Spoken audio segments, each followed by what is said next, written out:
भाई 10th, अपना जोश कर लो हाई। क्या कर लो? हाई। हाउस द जोश? High sir. चलो भाई, अब मैं तुम लोग को पहला असाइनमेंट देने वाला हूं। किस चीज का? इकोनॉमिक्स का। और ये पहला होगा और आखिरी होगा। मात्र कितने क्वेश्चन है तुम लोगों के? 13 क्वेश्चन। खुश हो जाओ, ये 13 क्वेश्चन कर लिए ना, पूरी इकोनॉमिक्स खत्म है भाई, ए से लेकर जेड तक। बस एक चीज याद रखना कि वर्डिंग्स थोड़ी इधर से उधर होंगी, बट कंसेप्ट जो तुम्हारा लगेगा वो ये 13 का लगेगा। इस 13 से अगर 14 हो गया तो मेरे को बोल देना तुम लोग कि भैया आपने जो चीज कराई वो नहीं आई। लेकिन ऐसा होने नहीं दूंगा। ये गारंटी किसकी है? ये अर्पण भैया की गारंटी है भाई। दिन रात एक कर रहे हैं हम लोग तुम्हारे लिए। किस चीज को लिए? कि बोर्ड्स में तुम लोग के 80 में से 80 आने चाहिए। और वो 80 में से 80 तब आएंगे जब तुम मेरे 4-5 असाइनमेंट सॉल्व करने वाले हो, जो कि तुम लोग को शेड्यूल में बता दूंगा। पहला असाइनमेंट तुम लोग का ये आ गया है। शाम को एक असाइनमेंट आएगा तुम लोग का ज्योग्राफी का। उसके बाद एक और असाइनमेंट आएगा तुम लोग का ज्योग्राफी का। तो पहले ये 3 असाइनमेंट सॉल्व करो और आगे वाली वीडियोस में तुम लोग को पता चलते रहेगा टाइमिंग क्या है और उसके बाद कौन कौन से असाइनमेंट्स आने वाले हैं। वापस से पहला असाइनमेंट है हमारे इकोनॉमिक्स का, दूसरा होगा ज्योग्राफी का रात तक। और उस रात तक ज्योग्राफी का असाइनमेंट आने तक ये 13 क्वेश्चन तुम लोग के सॉल्व हो जाने चाहिए। नहीं हुए अगर, तो फिर एग्जाम देने के बाद जब निकलोगे ना, रो रहे होगे भाई। क्या कर रहे होगे? रो रहे होगे कि काश भैया की बात सुन ली होती तो आज मेरे 80 में से 80 होते, जो कि मेरे साथ वाला बंदा लेके आएगा। क्यों? क्योंकि उसने अर्पण भैया की वीडियो देखी है। तो तुम भी देख दो, मतलब तुम भी देख लो, तुम्हारे भी आएंगे। शुरू करते हैं, चलो।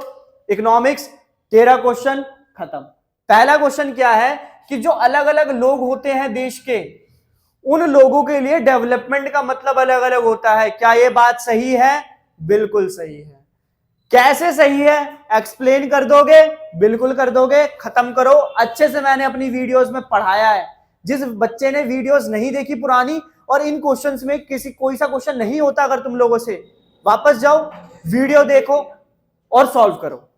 सारी चीजें मैंने तुम लोग को पहले ही अपनी पुरानी वीडियोस में कंप्लीट करवा रखी है।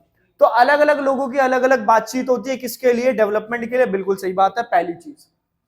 साथ ही साथ अलग अलग देशों की भी अलग अलग रिक्वायरमेंट होती है, वो डेवलपिंग से डेवलप कैसे हो। बिल्कुल सही है। जैसे इंडिया डेवलपिंग से डेवलप कैसे हो सकता है? वो अपने लोगों को रोजगार दे दे, अपने यहाँ की टेक्नोलॉजी को क्या कर दे? अपग्रेड कर दे।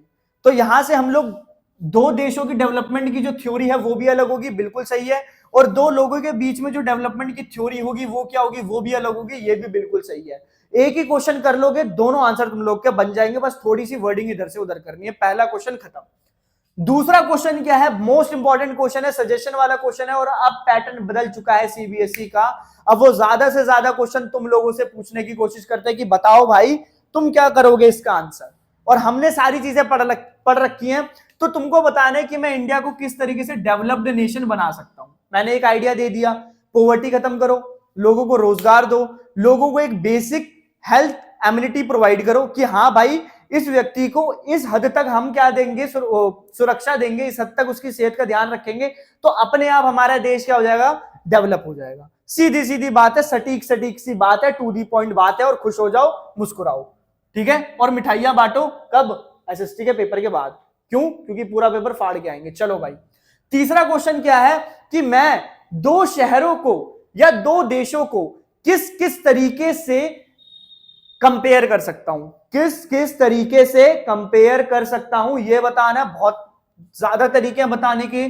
सेक्स रेशियो हो गया, इन्फेंट मोर्टेलिटी रेट हो गया, मोर्टेलिटी रेट हो गया, लिटरेसी रेट हो गया, ठीक है, एजुकेशन रेट हो गया। सारी की सारी चीजें मैंने तुम लोगों को पहले से बता रखी हैं वीडियोस के अंदर। कंप्लीट कर लेना इस क्वेश्चन को।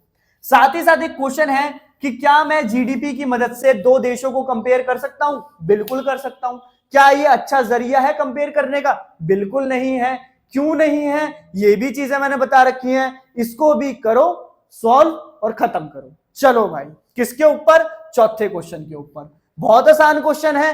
क्या है? Primary sector, secondary sector, tertiary sector क्या होते हैं, इनके अंदर किस किस तरीके के काम होते हैं, और ये एक दूसरे से अलग क्यों है। खत्म करना। और यहां से भी तुम लोग का प्राइमरी सेकेंडरी टर्शियरी खत्म। इनके दोनों नाम याद कर लेना, एक तो प्राइमरी सेक्टर है, एक सेकेंडरी टर्शरी, और एक सर्विस सेक्टर है, या एग्रीकल्चर बेस्ड सेक्टर है, या तुम्हारा सेकेंडरी गुड सेक्टर है। ये जो दूसरे नाम है इन सेक्टर्स के, वो भी याद तुम लोगों को होने चाहिए।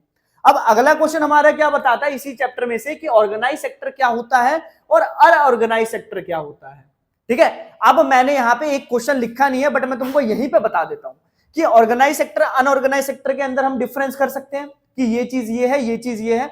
बट एक क्वेश्चन तुमसे पूछा जाएगा कि अनऑर्गेनाइज सेक्टर में मैं क्या क्या चेंजेस करूं कि वो ऑर्गेनाइज सेक्टर बन जाए। बता सकते हो, आराम से बता सकते हो। ये भी चीज मैंने पूरी वीडियो में तुम लोग को पहले करवा रखी है। एक भी ऐसा क्वेश्चन नहीं है जो मैंने तुमको करवाया नहीं है। बहुत कम समय में बहुत सारी चीजें मैं तुमको करवा के देता हूं।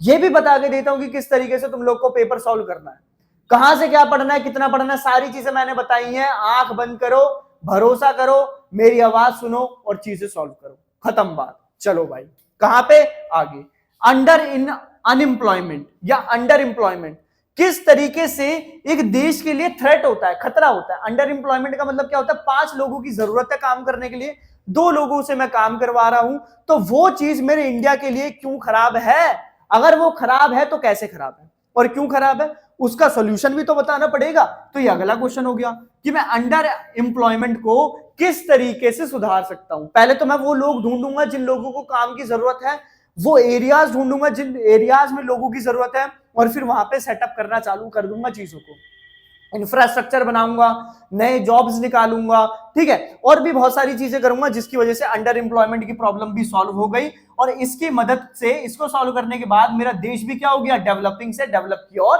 बढ़ता चला गया। तो देखो यहां से तुमको ना मैं ये चीज बता रहा हूं कि अगर तुमको ये कंसेप्ट आते हैं तो तुम इंटरलिंक करके वो क्वेश्चंस भी कर सकते हो जो क्वेश्चन तुमको लगता है कि तुमको नहीं आते। पहली बात, ऐसा कोई क्वेश्चन होगा ही नहीं जो तुमको कराया ना गया हो। कुछ वर्डिंग्स होती है जो इधर उधर कर देते हैं और हमको लगता है यार ये चीज तो करवाई नहीं है, बट मैं तुमको ये भी बता रहा हूं कि किस लेवल पे तुम लोगों से क्वेश्चन पूछा जा सकता है और क्या लैंग्वेज उसकी हो सकती है, और साथ ही साथ उसका सोल्यूशन क्या होगा। ये सारी चीजें मैं तुमको बता रहा हूं, सॉल्व करते रहना साथ ही साथ में। देखो under employment versus disguised unemployment. अब अंडर एम्प्लॉयमेंट क्या होती है, डिस्गाइज्ड अनएम्प्लॉयमेंट क्या होती है, दोनों के बीच में डिफरेंस तुम लोगों को बताना है। साथ ही साथ यहां पे मैंने क्वेश्चन नहीं लिखा, बट डिस्गाइज्ड अनएम्प्लॉयमेंट के बारे में एक नोट भी लिख देना है। सबसे बेस्ट तरीका अगर मैं तुमको बताऊं पढ़ने का क्या होता है, जिसमें तुम्हारे सारे क्वेश्चन भी कंप्लीट हो जाते हैं और तुम्हारे आंसर भी हो जाते हैं, वो क्या होता है, एक नोट, शॉर्ट नोट। कौन सा note, short note. Short note लिखो हर एक, क्या कहते हैं, हर एक टॉपिक के ऊपर, सॉरी, ठीक है, हर एक टॉपिक के ऊपर जब तुम शॉर्ट नोट लिखोगे तुम्हारे सारे क्वेश्चन कंप्लीट हो गए। कैसे, डिस्गाइज्ड अनएम्प्लॉयमेंट में शॉर्ट नोट लिखा, खत्म।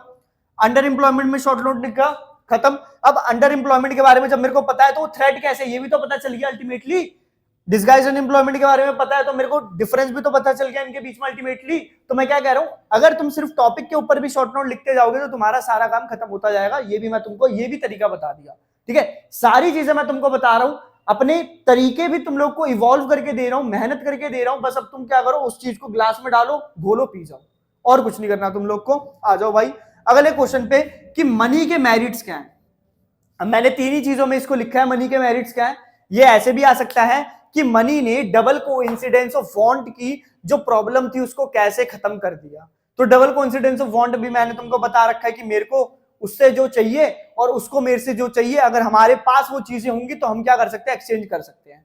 बट ये चीज सबके पास नहीं होती, या सब इस प्रॉपर्टी को नहीं रख पाते अपने पास, तो वहां पे मैं मनी ले आऊंगा। अब मेरे को मतलब नहीं है कि उसके पास क्या है क्या नहीं है, मैं उसको पैसे दूंगा और मैं उससे क्या ले लूंगा, आटा चावल ले लूंगा, वो मेरे को पैसे देगा, वो मेरे से टायर ले लेगा, बात खत्म। तो इस तरीके से ये क्या हो गया, मनी के मेरिट्स हो गए।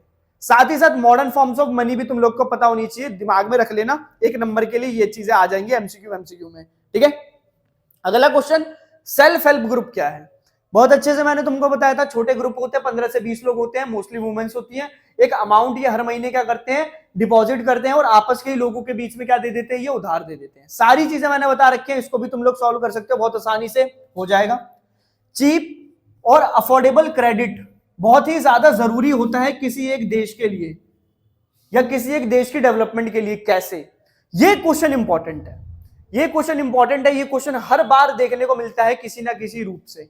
तो देखो, अगर मैं लोगों को बहुत ही सस्ते दामों पे या बहुत ही कम इंटरेस्ट पे अच्छा खासा अमाउंट उधार पे दूंगा तो जरूर वो उस अमाउंट का अच्छा उपयोग करके अपना एक छोटा मोटा बिजनेस सेटअप करके अपनी जिंदगी अच्छी कर सकते हैं। तो इसीलिए ये जरूरी है किसके लिए, हमारे देश के लिए। और अगर हमारे देश में ज्यादा से ज्यादा इंडस्ट्रीज, ज्यादा से ज्यादा बिजनेस लगेंगे तो हमारा देश बहुत जल्दी गरीबी रेखा से ऊपर उठेगा और हमारा देश बहुत जल्दी डेवलपिंग से डेवलप हो जाएगा। इस तरीके से तुमको किसका आंसर लिखना है, इस वाले का आंसर लिखना है। अगला क्वेश्चन, फॉरेन डायरेक्ट इन्वेस्टमेंट में और फॉरेन इन्वेस्टमेंट में किस तरीके, फॉरेन डायरेक्ट इन्वेस्टमेंट में और इन्वेस्टमेंट में क्या डिफरेंस होता है, ये भी चीज मैंने तुमको बता रखी है। फॉरेन डायरेक्ट इन्वेस्टमेंट वो होती है जो बाहर के लोग इंडिया में करते हैं, और इन्वेस्टमेंट वो होती है जो इंडिया के लोग ही इंडिया के अंदर करते हैं। सारी चीजें पहले से बता रखी है, सारी चीजों को अच्छे से करना है, इसको भी क्या करो, खत्म करो। इसके बाद तुमको बताना है कि एमएनसी का रोल क्या है, किसका, मल्टीनेशनल कॉर्पोरेशन का रोल क्या है ग्लोबलाइजेशन में। तो यार अगर मल्टीनेशनल कंपनियां ही नहीं होंगी तो ग्लोबलाइजेशन ही नहीं होगा, और अगर ग्लोबलाइजेशन ही नहीं हुआ होता तो एमएनसी ही नहीं हुई होती।